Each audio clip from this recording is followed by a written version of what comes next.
Welcome to Central News, I'm Amy Forrest. In today's news, secondary school principals, teachers, students, parents and local business and community leaders celebrated 10 years of success of the InStep program. The program harnesses the energy and expertise from local businesses to inspire secondary school students to make informed career choices. InStep's goal is to see school communities fully understand future skills needs relevance to the community's economic growth and prosperity, and to have a business community that is confident that secondary schools are preparing students with the skills they need now and into the future. Lynn Parlane, who has managed the InStep program since its inception, says to mark the 10 years, they have put together a commemorative book. Commemorative book was, we had to think about what can we actually do or give to people that represents the essence of what InStep does. So we decided to come up with this book called Wisdom in a Kite, and it was inspirational verses or thoughts from our leaders in our community to our future young leaders. And we asked a range of people, probably about 50 people, to express what information or inspiration they would give to young people on leaving school and entering the workforce or tertiary education. Bay of Plenty Regional Council has asked consent authorities to extend the closing period of submissions for its Kopioko Canal remediation consent application by 1 week. The Regional Council's Natural Hazards General Manager Ken Tarboton says the council was responding to requests from the public at last week's project open days in Whakatane that people needed more time to understand the information before they could make a submission. Surface runoff and storm water containing pentachlorophenol or PCP and dioxins from the New Zealand Forest Products Limited sawmill was discharged into the canal between 1950 and 1989. PCP was used as a wood preservative to treat timber contained dioxins that can harm human health. Now for our region's weather. Hamilton, your Friday will be fine with morning cloud, a high of 19 and a low of 5. And Tauranga, a fine day for you with a high of 20 and a low of 9. Just ahead, the Make-A-Wish Foundation.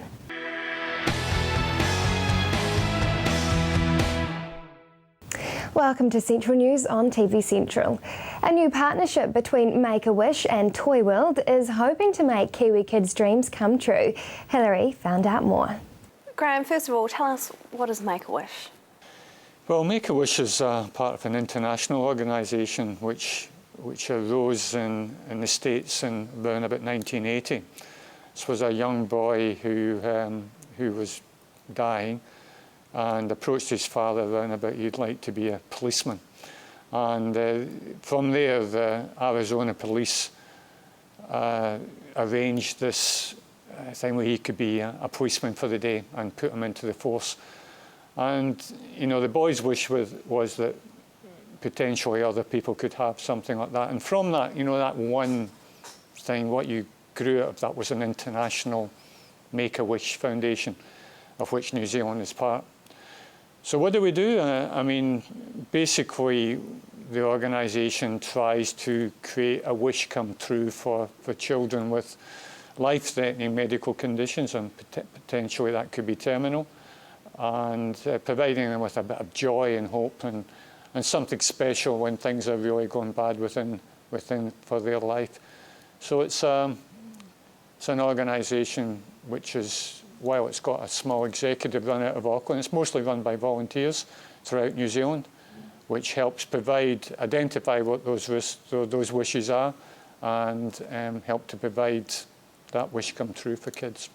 World Wish Day was on April the 29th. Tell us about that day. Well, the Wish Day actually came as the same day as this young lad I was telling you about in Arizona got his wish. So it's got some significance from that aspect.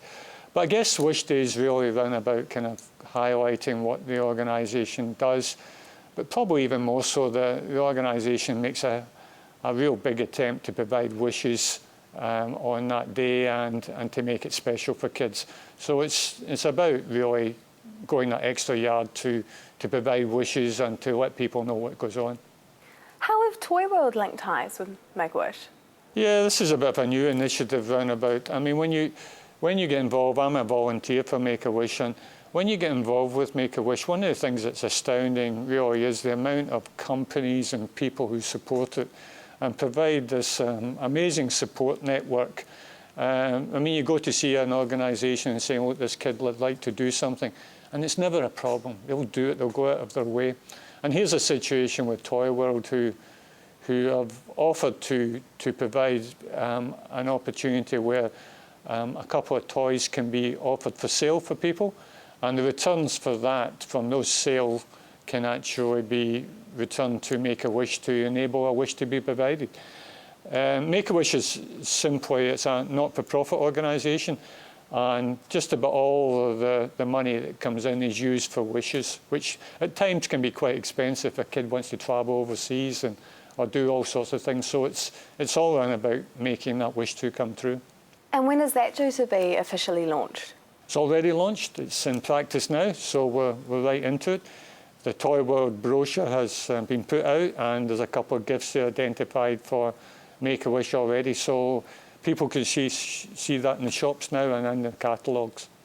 Now, Graham, you are a volunteer with Make-A-Wish. What's that like? Sometimes it's heartbreaking. Most of the time it's touching, and but a lot of the time you just see the best of people, best of organisations throughout New Zealand. Kind of makes me kind of a bit watery even thinking about it. But you go into a family, there's always two of you involved because there's a need for a bit of support from each person. But you go into a family probably at the worst time in their lives, when a child who is seriously ill, so as I say, sometimes terminal, and yet you see the strength of character of the parents. You see these children and who have went through some of the worst experiences you could possibly imagine, and you see them coming through the other end of that. And what you do is, for a small fraction of the time, you can provide some joy to those families and that kid. So what does it feel like? It feels special. It feels as if it's a privilege to be involved in it. At other times, you just feel as if you're not doing enough, because there's never enough you can do, and there's sometimes that you can't do the things you should do. And sometimes a kid might have to get a wish, I'd like to get better. Well, we can't provide that, but we can probably provide the next best thing. What could they fundamentally do or see or meet or have, or what thing could make their life special for a small bit of time? So to be a part of that is a tremendous privilege, and I just love it. Are there any more obscure wishes that you've heard of? Look, I mean, as a volunteer, I'm not exposed to all the sorts of wishes that we've had around about New Zealand. I've asked the Wish team to kind of give us some examples, but probably best if I gave you a couple that I've been involved in, because they're the more personal ones. I mean, I was involved one with Make-A-Wish is probably the age range is somewhere between 3 and 17. They're the kind of age group which is targeted. And I was involved with an older girl recently, where she had a very moderate wish. She wanted something relatively straightforward. And during the interview, it came out that she was really interested in perhaps meeting one of the celebrity chefs who's on TV. Now, coming out of that, we contacted that celebrity chef, and believe it or not, they offered to come from Auckland, bring the whole crew down, and make this surprise birthday party for this girl, for all her friends. A 5-course banquet made up in her own kitchen by all these top quality chefs. They took 2 days out of their life, made this happen, and it was great. I'm sorry, I get a bit emotional thinking about it. But you get touched not only by the gratefulness of those people, but the fact that these people, these businesses, don't ask for anything. I mean, they simply want to be part of providing some joy to people. So it's some examples of that, and there's hundreds of them. 200 wishes a year is what is provided, which sounds hard, but in actual fact it's a joy to do. For more information, visit makeawish.org.nz. Up next, the Government Reform Special.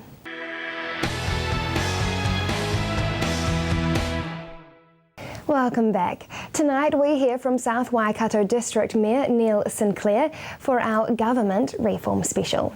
So do you think an amalgamation of the councils, like in Auckland, would actually benefit your ratepayers? No, because Auckland was 6 cities or 7 cities coming together. We're here talking about a diverse region which has a major urban area and varying degrees of profitability of rural councils around. So it's a completely different picture. Do you think that amalgamation actually runs the risk of losing representation? Nobody's given me right now the strength of amalgamation for areas like ours. What is it going to achieve? It's not going to achieve savings. It's not going to achieve. So you have to start telling me why amalgamation. Stop talking about amalgamation as though it was the silver bullet to save everything.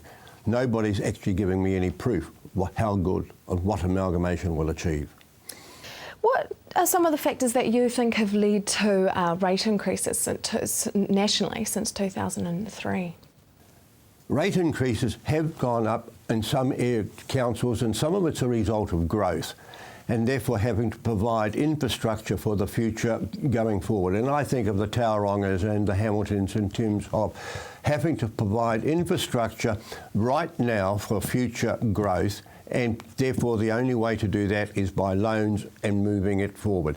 Of course, if the infrastructure is so important, government could help those councils and make them grants for their infrastructural growth.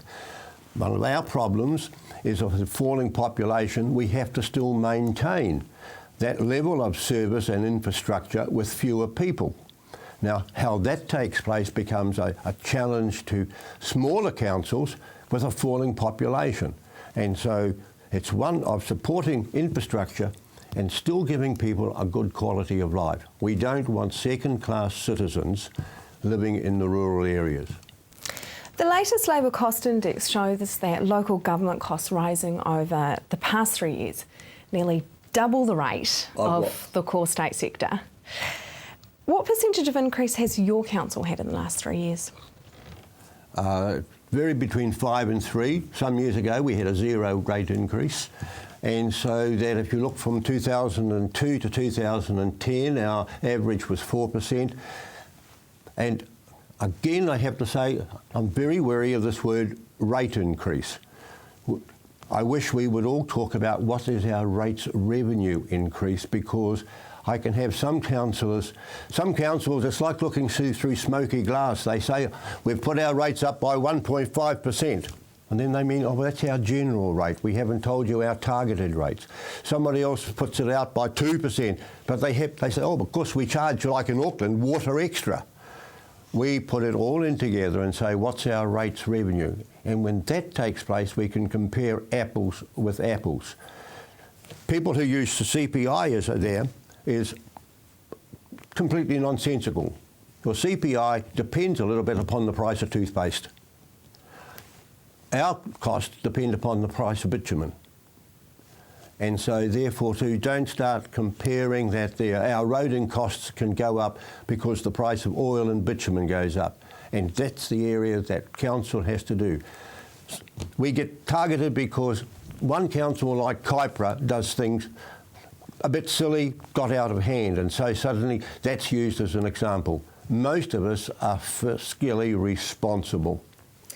I mean, this one will really affect you because the inflation and population rate of an area will limit expenditure growth with the new reform. How will this affect the South Waikato District Council? It's the challenge that we have to face, and how we can manage to balance that falling population and maintain service. And that does mean that instead of cutting the grass on the parks at 2 inches, do we have to cut it at 2.5, 3 inches? And so we actually have to face those sort of areas and get out and do it, because we are conscious that Tokoroa, Pataru, Tirau, we can't just keep putting on up the rates. They're going to go up 3 or 4% each year, and that's just going to be a part of it. So we've got to look at our internal structures. We've got to look to see how we can do things better, and that's where shared services with other councils come in. Can we start working together to achieve better?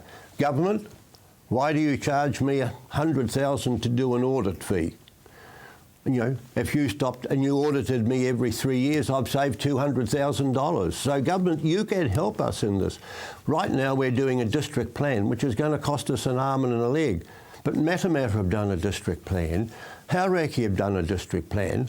We're all having to do the same. So why can't we actually come together and save money by having a corporate district plan with little bits for South Waikato, Matamata and Hauraki? Government, give us the chance to do that and we can save money. Stop imposing costs on me from central government. Join us tomorrow as we hear from Chairman John Cronin. Up next, mathematics strategies.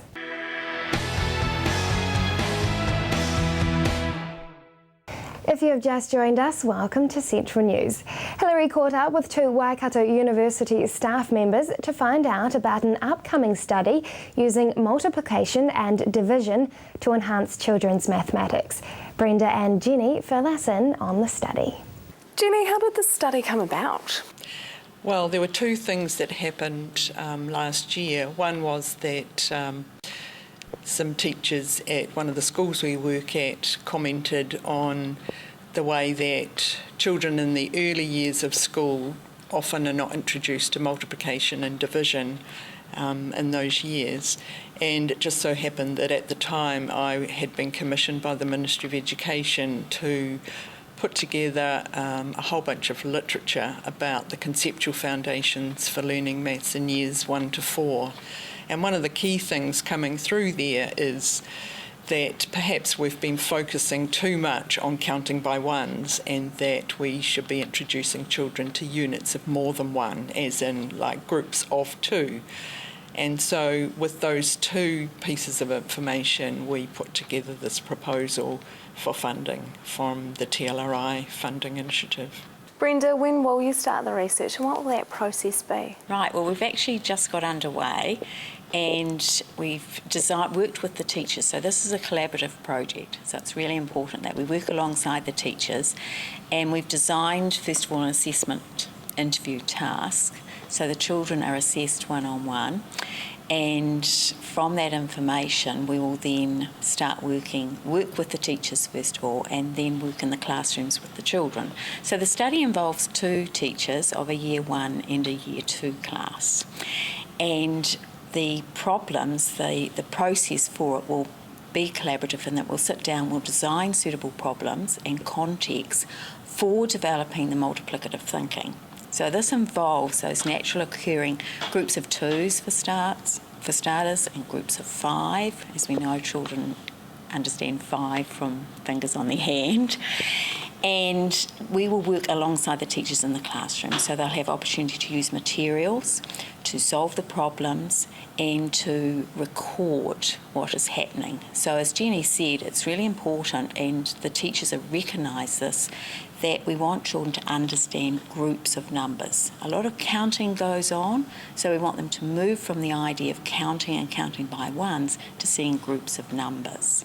Jenny, why is this study so important? Well, I think that we have quite a lot of evidence over the years, some from the international comparisons of how our children do compared to children in other countries, where there has been a lot of publicity recently about how we don't perhaps measure up in terms of achievement levels.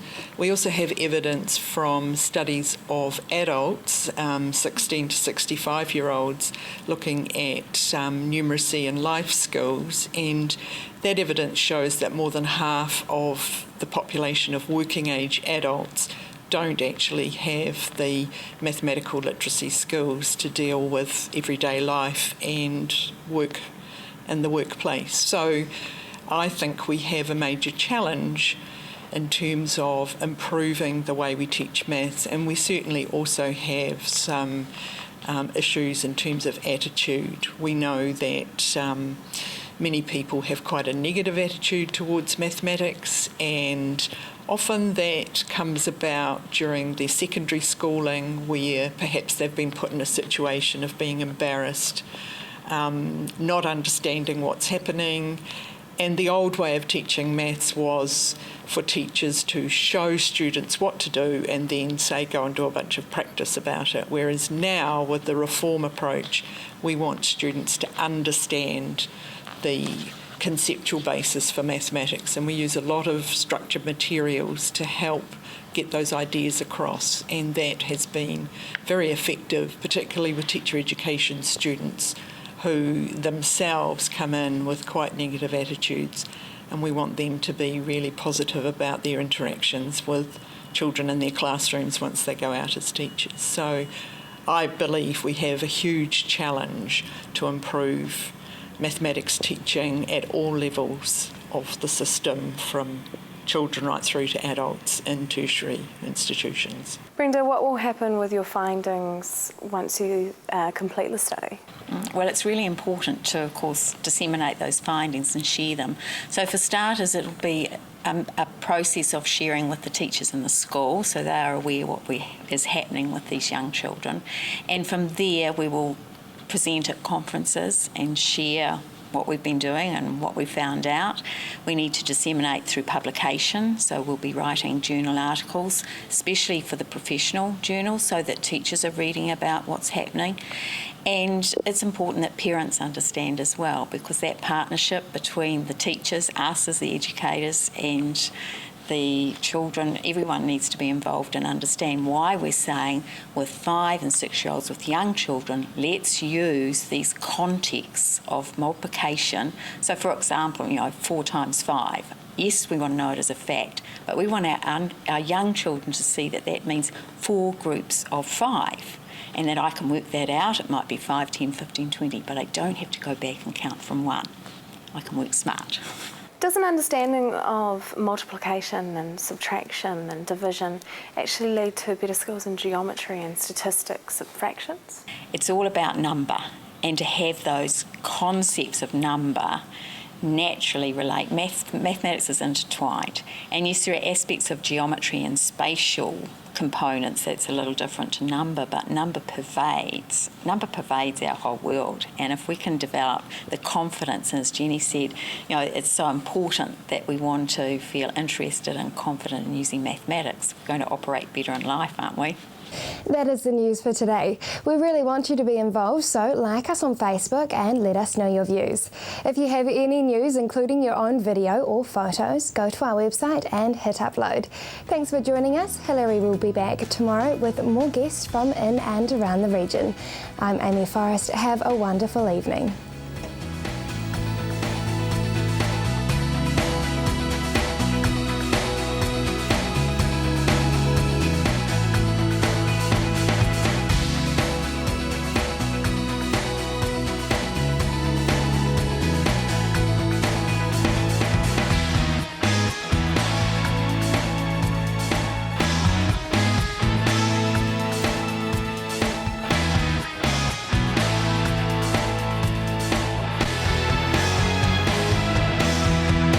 This has been an Alpha Media production, a division of Television Media Group.